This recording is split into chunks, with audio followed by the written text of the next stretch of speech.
Finding Lorca in Buenos Aires by Joseph Woods.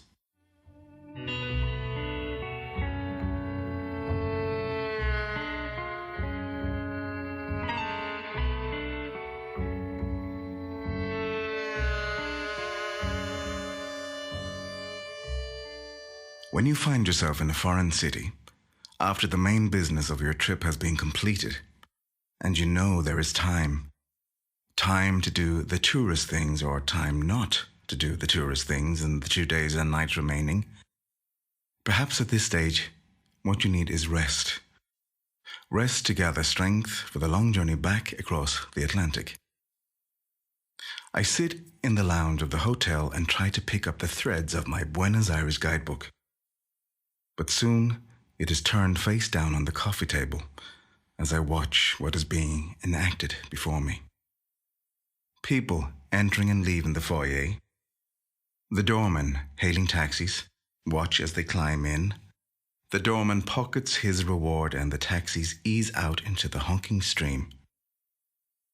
Sitting here, I blend in, part of the furniture, almost invisible. But this moving picture only suffices for a short time. Outside, the city is calling.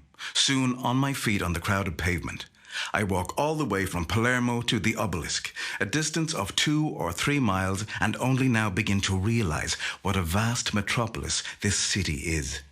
The crowded cafes, the haunting bandoneon, Palermo, San Telmo, Belgrano open up to me. Tomorrow, I must not forget to search in Chacarita Cemetery. My wife's ancestor's grave is supposedly there, a nun who died in the 30s. Yes, tomorrow I must not forget that. But for now, on the Avenida de Mayo, this part of Buenos Aires is very like Paris, or indeed Buenos Aires emulating the Paris of Haussmann.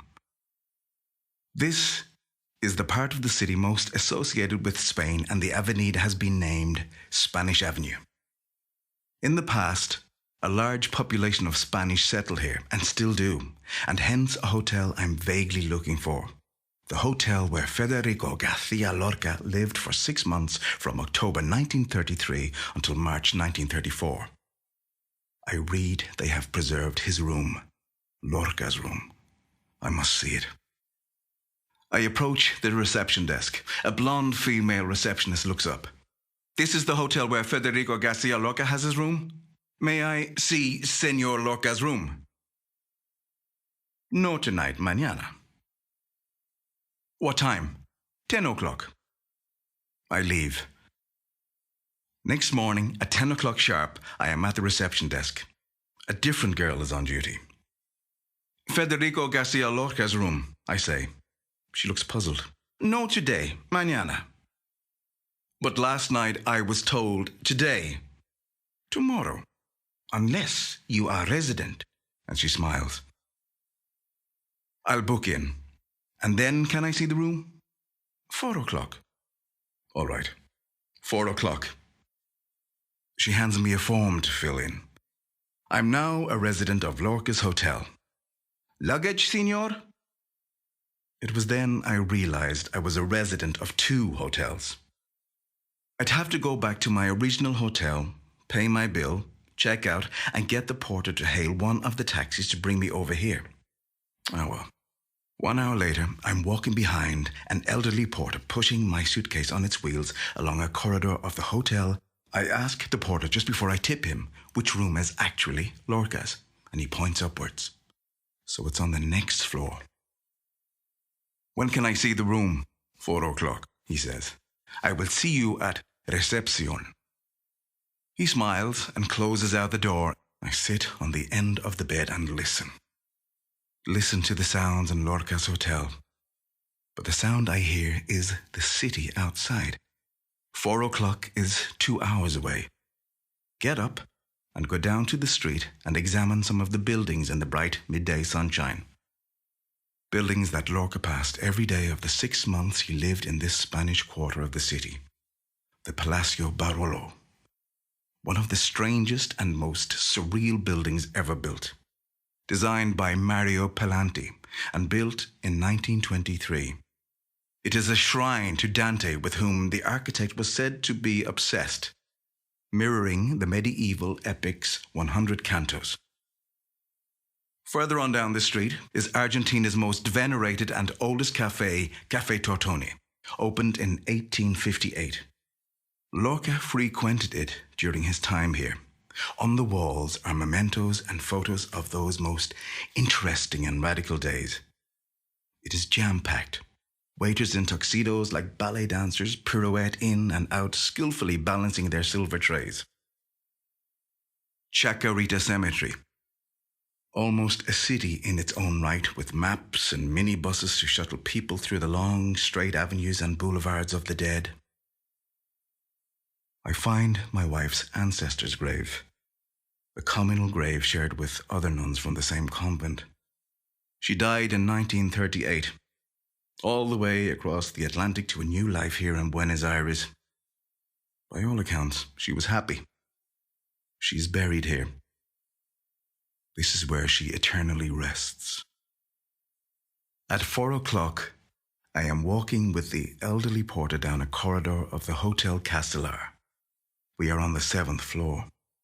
The porter stops at room 704. He turns the key, and it opens. And here it is at last. Like an eyrie at the top of the building. Lorca's room. Sparse furnishings, now doused in afternoon sunlight. Small French doors open onto a tiny balcony. There is hardly standing room for one person. Beyond the window glisten rooftops of Buenos Aires. With so many rooftops in the French style, it is hard not to imagine I am in Paris. But this vista for Lorca was far too urban. He employed an artist to paint trees on the walls to remind him of Spain. Now there are murals of scenes from Bloodwedding. Lorca's time in Buenos Aires was chaotic and exciting, with theatre first nights, delivering lectures, parties, and meetings with other writers including Pablo Neruda and José Luis Borges, with whom he didn't get on with and who referred to him as a professional Andalusian. It was here also that he worked on a new play, Yerma. Buenos Aires was good to Lorca, and later when his work was banned in Spain, his plays continued to be performed in this city. A quiet and sparsely furnished room is now a fitting memorial to that frenzied 6 months. The room's contents have been reduced to a bare polished parquet floor, a small writing table facing the window with an oil lamp and a glass ashtray, and a bent wood chair. The elderly porter invited me to sit on the chair, but I declined. Eventually, I looked at my watch, and lines of Lorca's Lament for Ignacio Sanchez Mejías came to me. At 5 in the afternoon, it was exactly 5 in the afternoon. And indeed, it was 5 in the afternoon. I tipped the porter, and he quietly closed the door behind us. When Lorca left Buenos Aires for Spain, he had a little under 2.5 years left to live, and despite his popularity as one of Spain's greatest writers, he would become a victim of the fascists. Within a month of the Spanish Civil War commencing, he was arrested, unceremoniously shot, and buried in an unmarked grave, and became one of the many disappeared victims of that war. On the Plaza de Mayo, near the Hotel Castellar, every Thursday afternoon at 3:30, there is a silent protest by the madres or mothers of the Plaza de Mayo over the disappearance of their children and loved ones.